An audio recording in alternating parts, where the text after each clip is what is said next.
എനിക്ക് തന്നതിനേക്കാൾ കൂടുതൽ 15 സെന്റ് കൂടുതൽ അവന് കൊടുത്തില്ലേ? എനിക്ക് ഏറ്റവും ഫലപുഷ്ടി ഇല്ലാത്ത കല്ല്, മുള്ള്, മുരട് അടങ്ങിയ മണ്ണല്ലേ എനിക്ക് തന്നത്?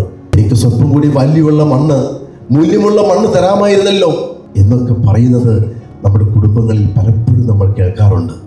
പ്രിയപ്പെട്ട മക്കളെ, ഇനി അങ്ങനെ പറയരുത്. നിനക്ക് ജീവിക്കാൻ ഇന്നൊരു ഭവനമുണ്ടെങ്കിൽ, നിനക്ക് ജീവിക്കാൻ കിടന്നുറങ്ങാൻ ഒരു തുണ്ട് മണ്ണുണ്ടെങ്കിൽ അതിൽ നീ അഭിമാനിക്കുക. ലോകത്തിന്റെ ധനവും ദൈവത്തിൽ നിന്ന് ലഭിക്കുന്ന ധനവും ഇവ രണ്ടും നമ്മൾ പരസ്പര പൂരകങ്ങളാണോ? അല്ല. നിനക്ക് ഈ ഭൂമിയിൽ ജീവിക്കാൻ വേണ്ടതൊക്കെ ദൈവം ക്രമീകരിച്ചു തരുന്നത് നിന്റെ അന്നു വേണ്ട ആഹാരത്തിന് വേണ്ടി, നിന്റെ തലമുറയ്ക്ക് വേണ്ടതായിട്ടുള്ള സുരക്ഷിതത്വത്തിന് വേണ്ടി. അതിനപ്പുറത്തേക്ക് നീ അതിന്മേൽ കണ്ണുവയ്ക്കരുത്. ഇന്ന് നാം വായിച്ചു കേട്ട തിരുവചന ഭാഗം പരിശുദ്ധനായ ലൂക്കാ എഴുതിയ സുവിശേഷം 18-ാം അധ്യായത്തിൽ 18 മുതൽ 30 വരെയുള്ള തിരുവചനങ്ങളാണ്. ധനികനായ ഒരു മനുഷ്യനെ ചിത്രീകരിച്ചുകൊണ്ട് എങ്ങനെയുള്ള വ്യക്തികൾക്കാണ് ദൈവരാജ്യം യഥാർത്ഥത്തിൽ സ്വീകാര്യമാകുന്നത്, ആരാണ് ദൈവരാജ്യത്തിൽ പ്രവേശിക്കുക എന്ന് വ്യക്തമായി നമ്മെ പഠിപ്പിക്കുകയാണ്. കർത്താവ് യേശു മിശിഹാ അത് വളരെ മനോഹരമായിട്ടാണ് എല്ലാവർക്കും മനസ്സിലാകും വിധം വളരെ ലളിതമായി അവതരിപ്പിച്ചിരിക്കുക. ചില ചോദ്യങ്ങളും അതിനുള്ള ഉത്തരങ്ങളും 8 നോമ്പിന്റെ ദിനങ്ങളിലൂടെ യാത്ര ചെയ്ത് 7-ാം ദിവസമായ ഇന്ന് എത്തിച്ചേർന്നിരിക്കുന്ന നമ്മെ സംബന്ധിച്ചിടത്തോളം ഏറെ പ്രധാനപ്പെട്ട ഒരു തിരുവചനം ഓർമ്മിപ്പിച്ചുകൊണ്ട് വചനത്തിൻ്റെ സന്ദേശത്തിലേക്ക് നമുക്ക് പ്രവേശിക്കാം. ദൈവത്തിന് ഒന്നും അസാധ്യമല്ല. ദൈവം സർവശക്തനാണെന്നും അവിടത്തേക്ക് അസാധ്യമായി ഭൂമുഖത്ത് ഒന്നുമില്ലെന്നും വ്യക്തമായും യേശു ധനികന്റെ ജീവിതത്തോട് ചേർത്ത് വെച്ചുകൊണ്ട് എന്താണ് യഥാർത്ഥ സ്വർഗരാജ്യം എന്ന് പഠിപ്പിച്ചുകൊണ്ട് അവനെ ഉദ്ബോധിപ്പിക്കുന്നുണ്ട്. ഇത് യഥാർത്ഥത്തിൽ പരിശുദ്ധ അമ്മ ലൂക്കായുടെ സുവിശേഷം 1-ാം അധ്യായത്തിൽ 37-ഉം 38-ഉം തിരുവചനങ്ങളോട് നമ്മെ കാണിച്ചു തരുന്നുണ്ട്. ദൈവത്തിന് ഒന്നും അസാധ്യമല്ല. പരിശുദ്ധ അമ്മയിൽ ദൂതൻ വഴി ലഭിച്ച വലിയ വെളിപ്പെടുത്തൽ, അത് ഈ പാവപ്പെട്ട മറിയം എന്ന പെൺകുട്ടിയിലേക്ക് നടക്കാൻ പോകുന്നു എന്നുള്ളതിൻ്റെ ആശ്ചര്യം, അതിൻ്റെ വലിയ ഒരു ആഘോഷമായി പരിശുദ്ധ അമ്മ അവിടുത്തെ സ്തോത്രഗീതത്തിലൂടെ നമ്മെ പഠിപ്പിക്കുന്നുണ്ട്. അത് 46 മുതൽ 56 വരെയുള്ള തിരുവചനങ്ങളിലാണ്. ദൈവം തൻ്റെ ജീവിതത്തിലേക്ക് നൽകിയ അനവരതമായ കൃപ കൊണ്ട് ആനന്ദിച്ച് ദൈവത്തിൽ സ്തുതി കീർത്തനങ്ങൾ കൊണ്ട് ദൈവത്തെ ആരാധിക്കുന്ന, ദൈവത്തിൽ ആനന്ദിക്കുന്ന മറിയത്തെയാണ് നമ്മൾ കാണുക. അതേ മനോഭാവം ഈ ധനവാന്റെ ജീവിതത്തോട് ചേർത്ത് വെച്ച് നോക്കുമ്പോൾ എന്താണ് ഇതിൻ്റെ പ്രത്യേകത? ലോകത്തിൻ്റെ ധനവും ദൈവത്തിൽ നിന്ന് ലഭിക്കുന്ന ധനവും ഇവ രണ്ടും നമ്മൾ പരസ്പര പൂരകങ്ങളാണോ? അല്ല.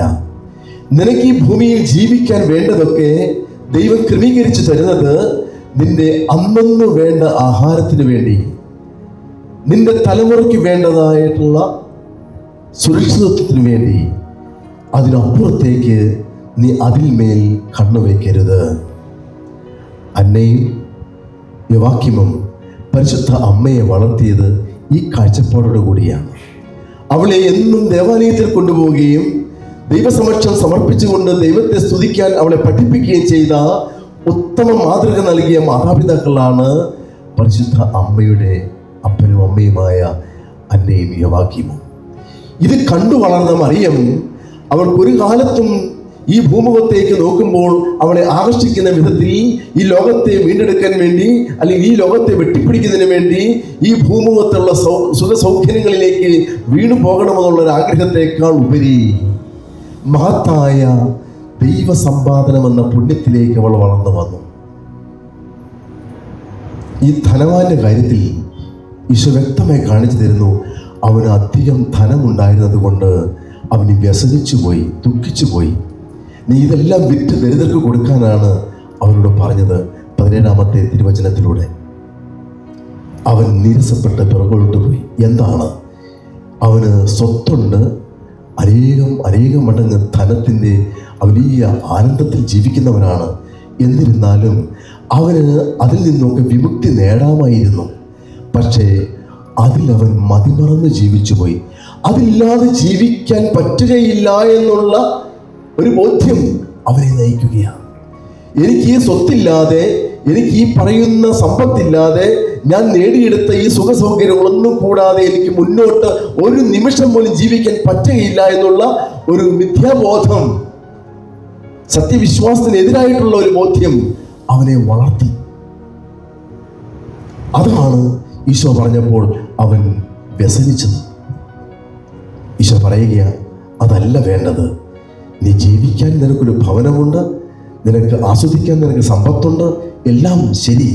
പക്ഷെ അതിലേക്ക് നീ വീണു പോകരുത്. ഒരു ദിവസം നീ ഇതെല്ലാം ഇട്ടെറിഞ്ഞ് പോകേണ്ടതാണെന്നുള്ള ബോധ്യം നിന്റെ ഉള്ളിലുണ്ടാകണം. അത് പ്രിയപ്പെട്ട മക്കളെ, നമ്മൾ ഒരിക്കലും മറക്കരുത്. സ്വത്ത് നിനക്കുണ്ടെങ്കിൽ നിനക്കത് അന്നന്ന് വേണ്ട ആഹാരത്തിന് വേണ്ടിയുള്ളതാണ്. സമ്പത്ത് നിനക്കുണ്ടെങ്കിൽ അതിൻ്റെ തലമുറയ്ക്ക് സൂക്ഷ്മതയോടെ കൈകാര്യം ചെയ്യാനുള്ളതാണ്. എന്നാൽ മതിമറന്നതിലേക്ക് നീ വീഴരുത്.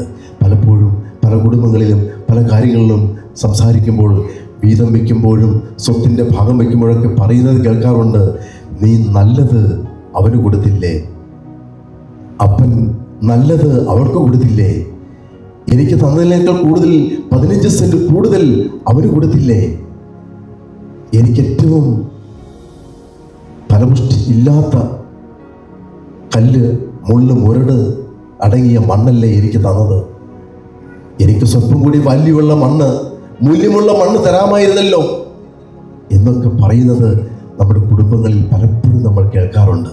പ്രിയപ്പെട്ട മക്കളെ, ഇനി അങ്ങനെ പറയരുത്. നിനക്ക് ജീവിക്കാൻ ഇന്നൊരു ഭവനമുണ്ടെങ്കിൽ, നിനക്ക് ജീവിക്കാൻ കിടന്നുറങ്ങാൻ ഒരു തുണ്ട് മണ്ണുണ്ടെങ്കിൽ അതിൽ നീ അഭിമാനിക്കുക. അതിനുശേഷം നീ ഇരു കൈയും വിട്ട് എടുത്ത് ദൈവത്തിനെ സമർപ്പിച്ചുകൊണ്ട് ദൈവസന്നിധിയിലേക്ക് നീ പോകേണ്ടതാണ്. ഹോസ്പിറ്റലുകളിൽ അല്ലെങ്കിൽ കിടക്കയിൽ കിടക്കുന്നവരെയൊക്കെ കാണുമ്പോൾ മനസ്സിലൂടെ കടന്നു പോകുന്ന ചിന്ത ഇത് തന്നെയാണ്. ഇന്നലെ വരെ ഒരുപാട് സ്വത്തിൻ്റെ ഉടമയായവൻ ഒന്നും ചെയ്യാൻ സാധിക്കാതെ കിടക്കുന്ന ആ നിർജീവമായ അവസ്ഥ കാണുമ്പോൾ പലപ്പോഴും നമുക്ക് ഖേദമുണ്ടാകും. ഇന്നലെ എങ്ങനെയായിരുന്നു, ഇന്നിതാ ഒന്നും കൊണ്ടുപോകാൻ പറ്റാത്ത വിധം തൃണവൽഗണിക്കപ്പെടുന്ന വിധത്തിൽ കിടക്കുന്നു. അതുകൊണ്ടാണ് പൗലോസ്ലീഹ എബ്രായർക്കെഴുതിയ ലേഖനം 13-ാം അധ്യായത്തിൽ എബ്രായർക്കെഴുതിയ ലേഖനം 13-ാം അധ്യായത്തിൽ നമ്മൾ ഇന്ന് വായിച്ചു കേട്ടത്, ദ്രവ്യാഗ്രഹം അരുത്, ദ്രവ്യാഗ്രഹം അരുത്, അതുകൊണ്ടൊന്നും നേടാനില്ല. ധന്യനായ മാർ ഇവാനിയോസ് തിരുമേനി ആ പാഠം നമ്മെ പഠിപ്പിച്ചു. ധനസമ്പാദനത്തെക്കാൾ ഉത്തമം ദൈവസമ്പാദനമാണെന്ന് നമ്മെ പഠിപ്പിച്ചു.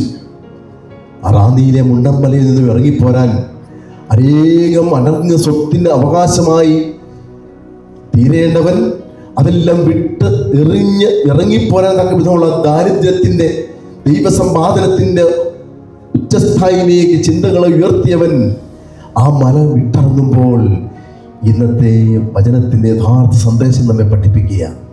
വിട്ടെറിഞ്ഞ് അവൻ ഇറങ്ങിപ്പോകും. ആ ധന്യന്മാർ ഇവാനിയോസ് തിരുമേനിയാണ് നമ്മുടെ മാതൃക. നമുക്ക് ഒന്നും അള്ളിപ്പിടിച്ചിരിക്കാനില്ല. അങ്ങനെ വിട്ടെറിഞ്ഞ് പോകുന്നത് കൊണ്ട് മാർ ഇവാനിയോസ് തിരുമേനി നമുക്ക് തന്ന സമ്മാനം എന്താ? പരിശുദ്ധമായ കത്തോലിക്ക സഭയിലെ ഏറ്റവും മനോഹരമായ സഭാസമൂഹം. മലങ്കര കത്തോലിക്ക സഭാസമൂഹം എന്ന് നമ്മൾ ഇത്രത്തോളം വളർന്ന് ദൈവത്തിൽ ആനന്ദിച്ച് ദൈവത്തെ മഹത്വപ്പെടുന്ന കൂട്ടായ്മയായി മാറിയിരിക്കുന്നു.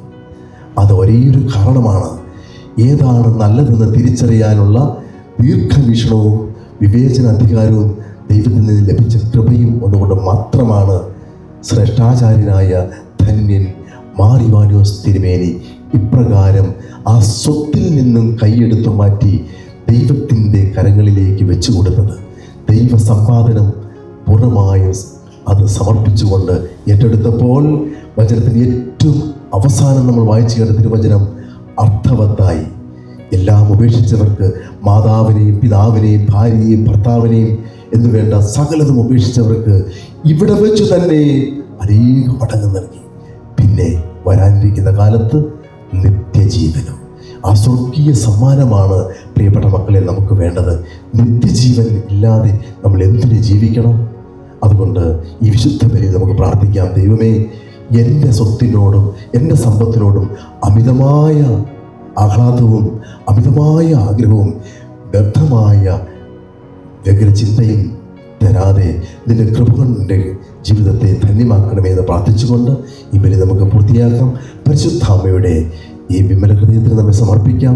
അമ്മ മാതാവിൻ്റെ ഈ 8 നോമ്പിൻ്റെ 7-ാം ദിവസമായി ഇന്ന് പരിശുദ്ധ അമ്മ ദൈവത്തെ സമ്പാദിച്ച് ലോകത്തിന് മാതൃകയായതുപോലെ പരിശുദ്ധ അമ്മയുടെ ജീവിതത്തിന് നമ്മെ സമർപ്പിച്ച അമ്മയെ മാതാവെ ഞങ്ങൾക്ക് വേണ്ടി അപേക്ഷിക്കണമേ എന്ന് പ്രാർത്ഥിച്ചുകൊണ്ട് ഈ ബലി നമുക്ക് പൂർത്തിയാക്കാം. പിതാവിനും പുത്രനും പരിശുദ്ധാത്മാവിനും സ്തുതി.